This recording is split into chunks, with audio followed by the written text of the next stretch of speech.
My name is Jay Coulter, and joining me today is Matt Hougan of Bitwise Asset Management, and we are going to talk about crypto assets and why financial advisors should care about them.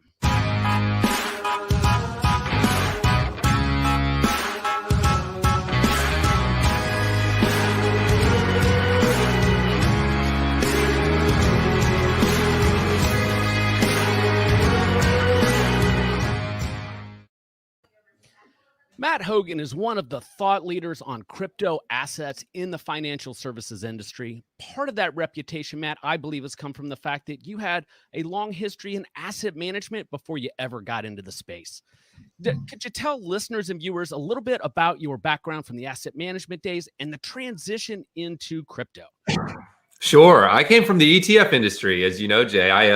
I started a company called ETF.com, was lucky to be early into ETFs, built the first ETF rating system in the world, the first ETF data system in the world, helped create the largest ETF conference in the world and inside ETFs.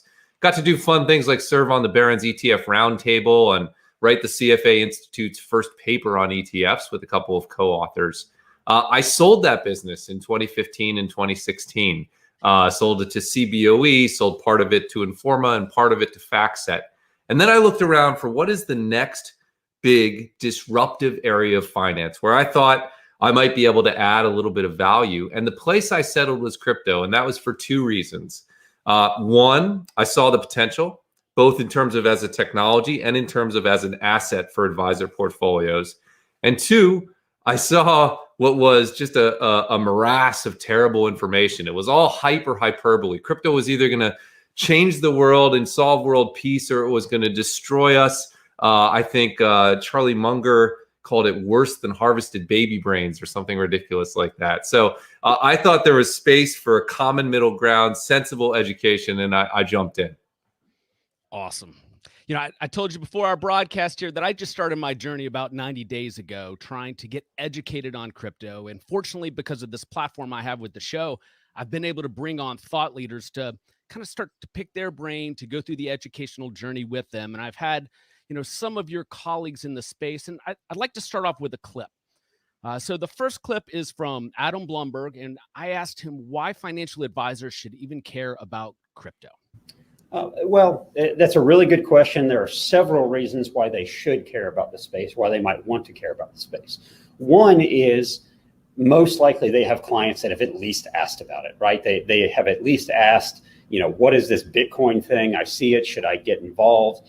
And if they're fiduciaries for their clients, if they're any sort of advisors that want to help their clients, they should at least know. They should at least have an intelligent answer and not the answer that we've been given for the last few years, which is it's a scam. It's going to lose money. It's a Ponzi scheme. Whatever it is, it's used for criminals. All those things. Like you just shouldn't have that answer. From Charlie Munger's baby brains to a scam, that is the general thought that, quite frankly, I had before I started this educational journey, and I know a lot of financial advisors do. Matt, why should advisors care about cryptocurrencies and crypto assets? Yeah, I think there are two reasons. One, Adam just touched on. It's because clients are already investing in them. Not only the asking questions, they're already investing. There are more Coinbase accounts today than there are Charles Schwab, TD Ameritrade, or E-Trade accounts combined. Let that fact sink in for a minute. There are more Coinbase accounts than those three leading brokerage accounts combined. We don't hear about it much because it's people younger than us. It's mostly younger clients, but they're coming into money and they're asking questions.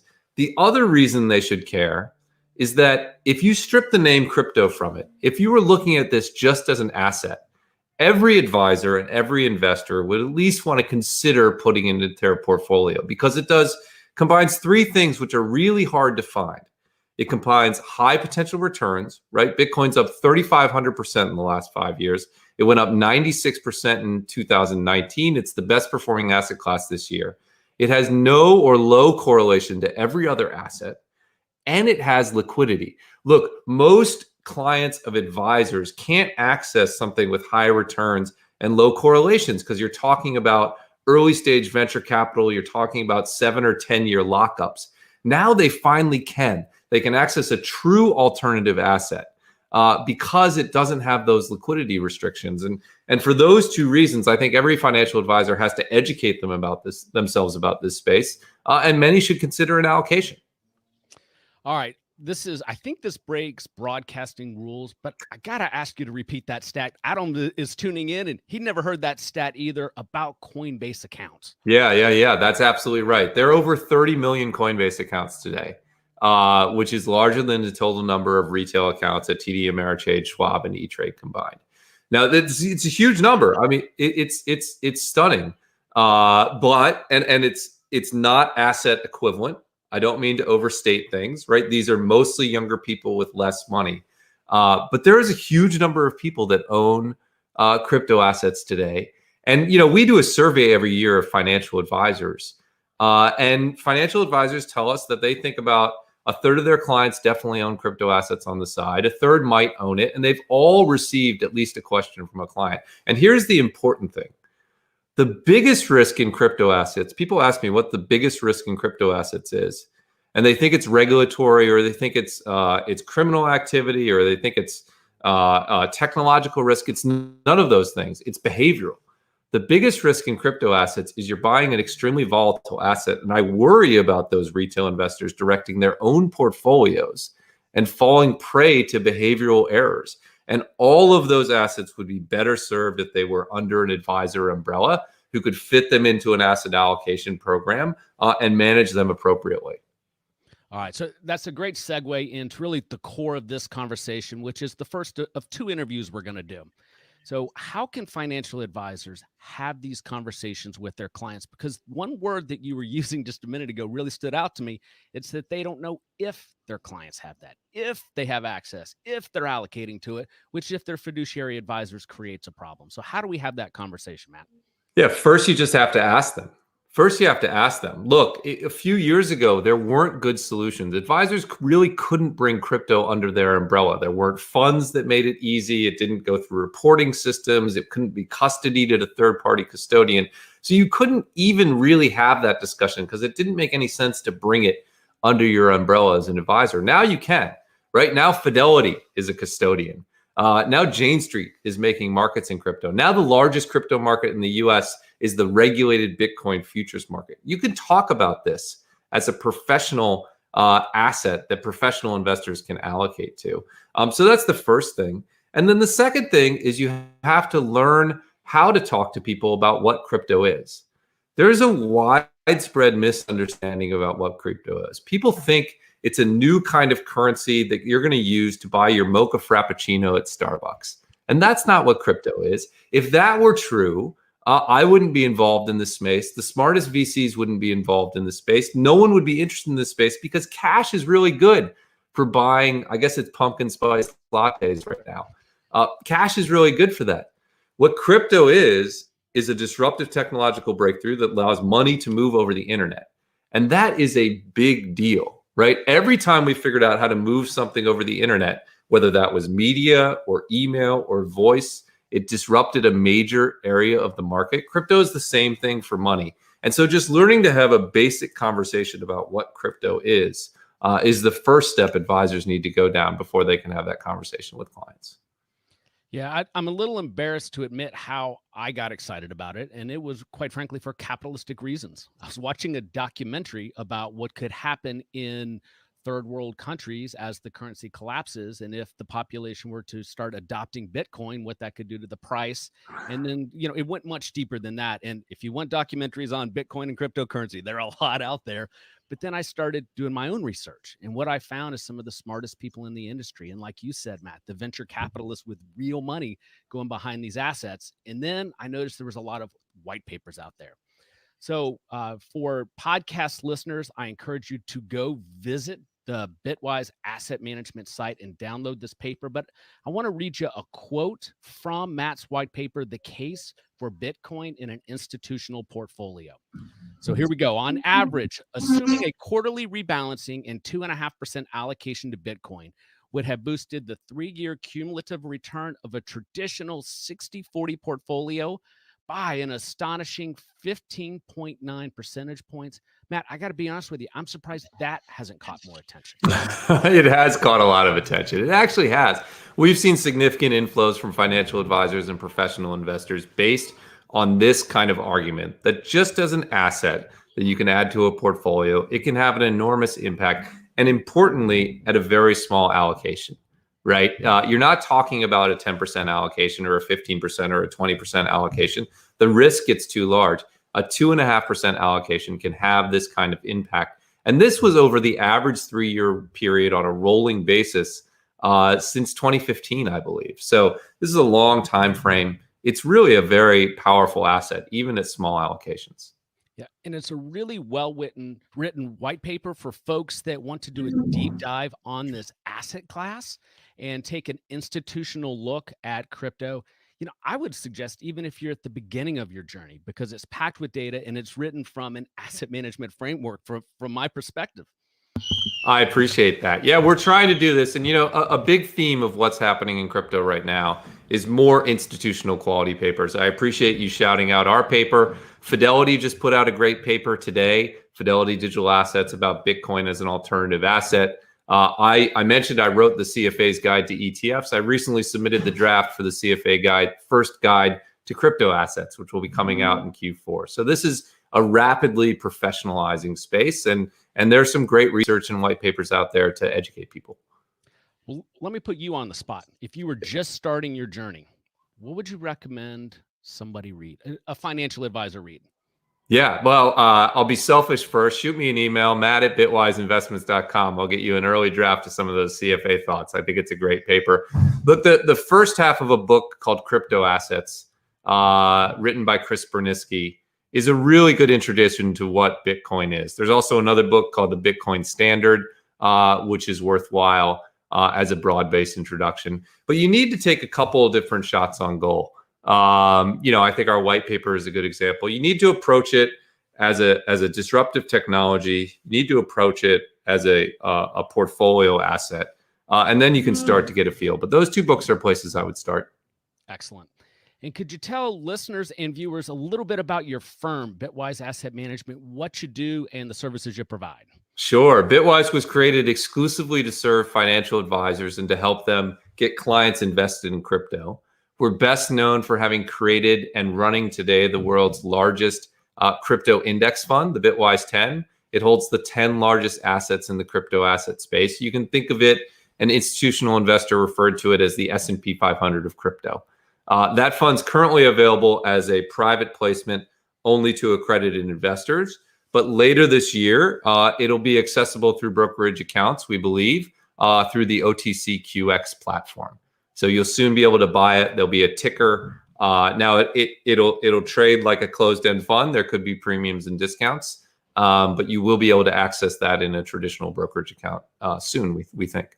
That's pretty exciting. I'm assuming that's very innovative. And would you be first to market with that type of product? We would be the first with an index fund in that product. There's a Bitcoin-only product called GBTC, which I'm a big fan of, that provides that similar exposure to Bitcoin only. But for an index approach, we will be the first. And I'll add, you talked about how I made the jump into crypto. One of the reasons I made the jump to Bitwise was because it was pioneering this index idea. And I think for most advisors, an index-based approach is the best approach to crypto. And the reason is, I come from a family that owned a Betamax. I had friends who used MySpace. It's hard in a disruptive technology to know exactly which asset will win. The beauty of an index-based approach is you don't have to know. Look, I study this 24/7. I have a hard time predicting what the market will look like in 5 years. But an index-based approach gives you that beta exposure, which I think is a nice sort of set it and forget it approach to the market. Excellent. It's almost like you knew what I was about to ask you, because that's a great setup to a clip that I want to play you from Tyrone Ross. He's been on a couple of times. He's holding financial advisor office hours on crypto. Advisors come on, they ask questions as they're going through their journey. And we talked about what he calls diversification, as because he's a big fan of Bitcoin as opposed to diversifying across classes. Let me play the clip. Okay. Next week, Matt Hougan's coming on the show. I believe from my preliminary research, he believes in diversification. Is that correct? He does. He also believes in diversification for sure. Gotcha. Help me reconcile the two and do it through the context that I might play this video clip during my interview with him. So what the belief is right now is that exposure, like just in traditional investing, right? You tell someone that's new to investing, hey, just own the S&P 500. You get the best, get a little bit of worse, but you're not smart enough to pick the winner, right? The same thought process is being leveraged in crypto right now, and I don't think that makes any sense. There's one clear winner. It's Bitcoin, hard stop. As he was saying that, I knew the setup was in. I couldn't wait to bring you on. Matt, what's your take? I love it. I love Tyrone. That's one point of view. Look, my view of crypto is that that's too simplistic. I think when you think of what blockchains and crypto brought to the world, they actually brought three major innovations. So for the first time ever, you could have a digitally scarce asset that didn't exist before blockchain. For the first time ever, you could settle financial transactions almost instantly, right? You can send $1 billion over crypto and have it settle in 3 seconds. And you could program money because you moved money onto the internet. The reason those three are telling is the three largest crypto assets are each optimized for those use cases. Bitcoin is optimized to be a long-term non-sovereign store of value. The blockchain actually can't do much. All it can do is send or receive Bitcoin. It's relatively slow. You can't program it like a computer. It's a very limited software. Ethereum, the second largest asset, is like Bitcoin.